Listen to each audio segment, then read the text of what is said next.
Hey everybody, welcome back to another episode of Kevin's Garage. Today I'm going to be turning my home office into a YouTube studio for my wife and I. Now before we get started, please give this video a thumbs up and subscribe to my channel. Alright, let's get to it. Alright, so here's what we got to work with. I have that desk right there, those shelves, printer and 3D printer, got a hobby table over here that needs to be cleaned up, bookshelf that needs to be moved. Alright, let's do this.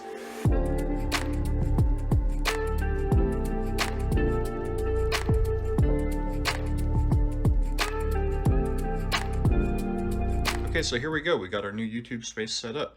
Now what we're going to do is add a camera and get to work. Alright, so now we got the camera set up. Next thing we need to work on is lighting and sound. So we'll go from this to this. Alright, so we're all set up. We have our lights, we have our camera, and we have our microphone. I feel like that should have been something else. Alright, so we have a light on either side of me and behind me, as well as a microphone right here. Obviously the camera in front of me as well. So let's cut to a different view to see how this is all set up. On the left, I have a softbox set up as the main light. On the right, I have a smaller LED light that'll kind of fill in the shadows on your face.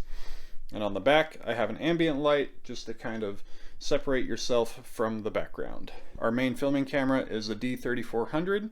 You don't need that nice of a camera. Honestly, you could get away with using a smartphone. So these two lights I got off of Amazon. Both of them came in a 2-pack.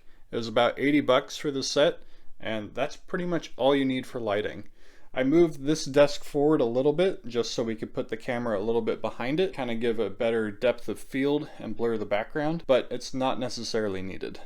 As far as the softbox goes, you could also use an umbrella setup or any other dissolved light. I opted to go with this one because it is more directional light instead of an umbrella light which broadcasts everywhere. So here you can see that in the back of the softbox there's no light being emitted. It is all directed towards the front.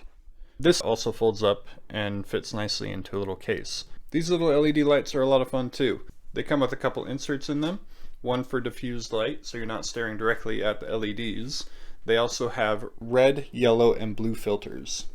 Another cool thing about this, with the power button, you have the ability to increase and decrease the intensity of the LED light. For sound recording, I have a relatively cheap sound recorder and a Rode VideoMic Go. There were two things that are relatively inexpensive and capture pretty good audio. So this is the setup that I use when I'm out in the garage filming everything. I have a simple tripod, a phone holder, and a microphone holder, as well as an adapter to plug it into my iPhone. The setup works pretty good and has pretty much done everything I've needed to do on this channel.